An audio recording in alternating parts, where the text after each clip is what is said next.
السلام عليكم ورحمة الله وبركاته يا جماعة ለፀጉሬ የምጠቀመው ቅባት ባለፈውም ቀርጬ ነበር። እንደዚህ መጠቀም ከጀመርኩኝ 1 አመት ይሆነኛል። ይሄ 9 አይነት ቅባት ነው። ቅባት ደግሞ እንደዚህ ኬሚካል ምናምን አላቸው አይደሉም፣ ከኬሚካል ነፃ ናቸው። ኮኮናት አለኝ። እዚህ ጋር ደግሞ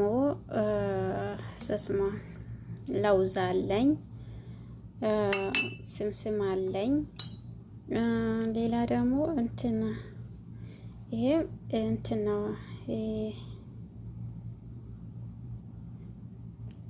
ያኔ እንትን የበቆሎ ዘይት ማለት ነው። እነዚህ ለፀጉሩም ለገላም ይሆናሉ ሁላቸውም። እነዚህ የባህላዊ ዘይት እንትን አለኝ። ምንድነው የሚባለው ስሙ?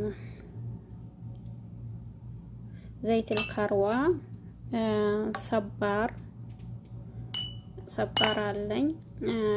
ሀባ ሶዳ አለኝ። ይሄ ጥቁር አዝሙድ የተቆራረጠ ዘይት እና ሌላ ዘይት الشعر حلوة يعني ለውዝ ነው። ለፀጉሩም ለገላም ይሆናል። ይሄ ዘይት ለውዝ حلوة ነው የሚባለው። እና ዘይቱን ይሄ አለኝ። ዘይቱን ይሄ አለኝ። ይሄ በጣም ጥሩ ነው። እና እነዚህን ሁላቸውም ምንድነው ማድረጋቸው እንትን አለኝ። ይሄ እዚህ ጋር ሮዝመሪ ፍሬሹን አምጥቼ አድርጌ እንትን ብዬው ነው ፈጭቼው ነው። ሮዝመሪ ወረጋር ፈጭቼ በዚህ አድርጌዋለሁ። እንትን አለኝ። እዚህም ደግሞ ስድር አለኝ። ስድር ይሄንን ነው የምጠቀመው። ያው ፈለጋችሁት መጠቀም ትችላላችሁ። ስድር አለኝ እና ህና አለኝ። እና እንደዚህ አንዳንድም ህና ይሄ ነው።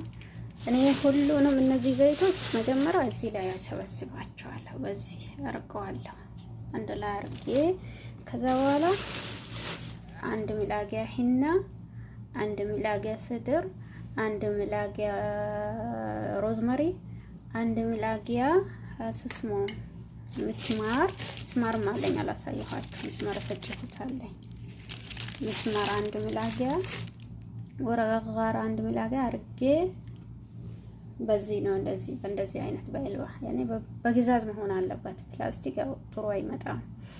በእነዚህ ሁሉንም እነዚህ ዘይቶች አንድ ላይ አርጌ ከዛ በኋላ በዚህ እንትን ይለዋለሁ 1 ሳምንት ድረስ ያስቀምጠዋለሁ ማለት